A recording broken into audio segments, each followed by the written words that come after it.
이 메타인지를 어떤 시중의 그 다른 메타인지에 대한 학자들이 하는 얘기에 뇌교육 관점을 좀 보태서 말씀을 드리도록 할게요. 네. 자, 메타인지가 발현되는 곳은 어디죠? 네, 우리 뇌입니다. 그래서 뇌에서부터 우리 메타인지는 발현이 되는데, 그러려면은 뇌의 작용을 정말 정확하게 알아야 돼요. 사실은 이제 시중에서 우리가 그 인지에 대한 얘기를 하고 또 학습에 대한 얘기를 하다 보니까 이 메타인지를 학습적인 관점에서 많이들 얘기를 하고 있어요. 뭐 그건 물론 맞는 얘기입니다. 그런 관점으로 봐야 되는데 사실상 비활래격에서 하는 접근은 훨씬 더 근원적인 접근을 합니다. 우리가 흔히 알고 있는 그 인지에 대한 부분은 쉽게 얘기해서 그 신체와 어떤 정서적인 작용과 맞물려서 돌아간다는 사실이에요. 예, 이거 절대 인지만 따로 돌아가지 않습니다. 뭐 쉬운 예로 여러분들께서 만약에 이제 아까 그 제가 퀴즈를 했는데 이 퀴즈를 맞춰야지 뭐 점심을 먹을 수 있습니다. 혹은 좀 극단적인 게 뭐가 있을까요? 맞춰야지 지금 뭔가 여러분이 살아갈 수 있다. 되게 어떤 극단적인 조건들이 그 퀴즈에 붙었다고 하면 긴장하시겠죠. 그 긴장을 하면 그 글자가 제대로 보일까요? 안 보일까요? 제대로 안 보인다. 여러분들 긴장한 적 있으세요? 저도 사실은 수능 시험을 재수를 했었는데 그 시험을 칠 때 너무 긴장하니까 진짜 시험지가 노랗게 보이더라고요.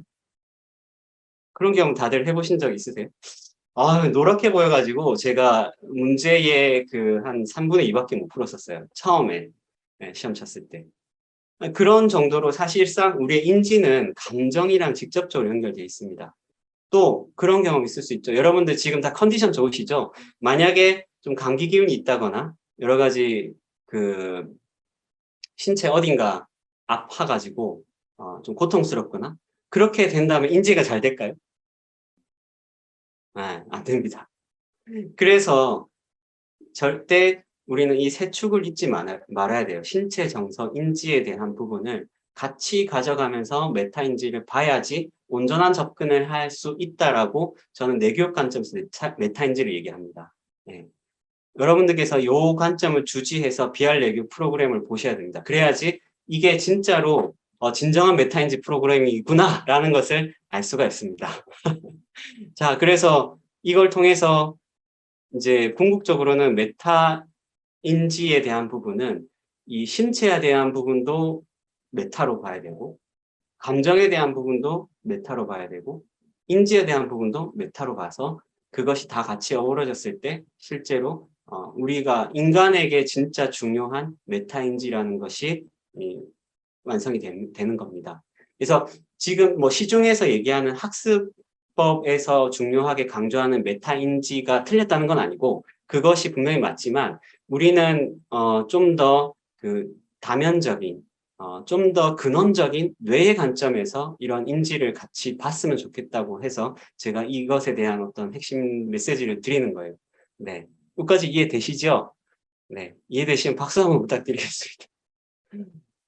아이고, 감사합니다. 네. 자, 그래서 이 부분을 이제 가지고 하는데 잘 보시면은 우리 뇌가 가진 그 기능은 이 신체, 정서, 인지를 조절합니다.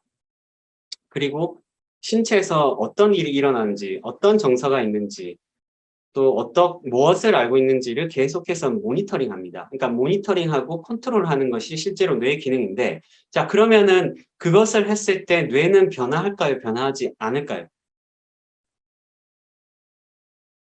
변화하게 돼 있습니다. 그러니까 메타인지를 시도하는 순간 뇌의 어떤 신경망은 변화하게 돼 있습니다. 이걸 한번 보여드릴게요. 이것은 2018년도에 나온 논문에 게재된 메타인지에 대한 도식인데요.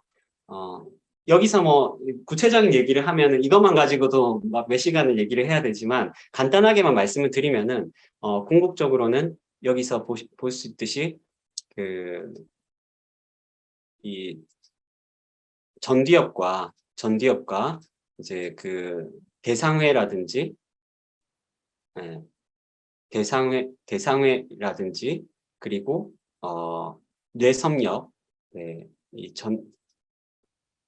전기업 부분, 두정역 부분, 네, 이런 부분들이 실제로 메타인지와 관련해가지고 여기에 대한 그 작용을 서로 상호작용을 막 하면서 이제 작동이 일어나는데, 이 작동은 크게 이제 두 가지라는 거예요. 모니터링. 그러니까 지금 일어나고 있는 것을 인식하는 거. 그다음 컨트롤링. 인식한 다음에 조절하는 거. 근데 그 사이에 뭐가 있냐면은 이제 디시즌 메이킹이 있어요. 그러니까 의사결정이 있는 거죠. 근데 의사결정을 통해서 이것을 그 내가 인식한 것을 어떻게 컨트롤할지를 조정을 해서 거기에 대한 어떤 변화를 유도하는 거예요. 예, 그래서 여기서 핵심 메시지는 뭐냐면 메타인지 훈련은 뇌를 변화시킨다. 그리고 이 복합적인 뇌 변화를 일으킬 수 있는 훈련을 우리는 해야 된다. 그래서 뭐 단순히 이제 공부 잘하는 차원에서 한 단계 더 나가서 진짜 어떤 인성적인 차원 더 크게는 삶의 그 삶의 성공적인 성취 혹은 본인의 어떤 자아 실현 이런 영역까지도 같이 얘기를 할 수 있는 것이 바로 메타인지라는 것입니다.